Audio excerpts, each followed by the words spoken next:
তো আমি চ্যালেঞ্জ ছুড়ে বললাম যে ঢাকা শহরের যে কোনো জায়গায় আমি আমার কর্মসূচি পালন করব, আমি আমার আন্দোলন করব, পারলে ঠেকা। বিএনপি নেতা ইশরাককে যুবলীগ সাধারণ সম্পাদক নিখিলের হুঙ্কার। রাজধানীতে এক আলোচনা সভায় নিখিল বলেন, এই ডাকাতের সন্তান ইশরাক একের পর এক বঙ্গবন্ধু ও আওয়ামী লীগ কন্যাকে নিয়ে ধৃষ্টতা দেখাচ্ছে, হুঙ্কার দিচ্ছে।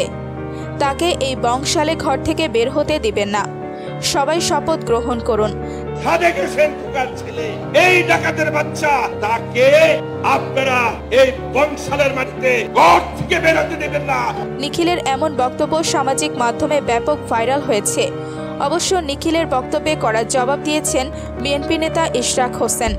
সাংবাদিককে ইশরাক বলেন, নিখিল কেন? নিখিলের বাপদাদা 14 গোষ্ঠী আসলেও আমাকে এই আন্দোলন থেকে সরাতে পারবে না। যে কোনো জায়গায় দল আমাকে যেখানে দায়িত্ব দিবে সেখানে আমি আমার কর্মসূচি করব। পারলে ঠেকাক, আমি প্রস্তুত আছি। সামনে আসুক, আমরা প্রস্তুত আছি। যেদিন ক্ষমতা থাকবে না সেদিন সবাই সমান। সেদিন দেখব কার কত বুকের পাঠা আছে, কত কলিজা আছে। ইশরাক আরও বলেন, নিখিল তার নেত্রীকে জিজ্ঞেস করুক সাদেক হোসেন খোকাকে।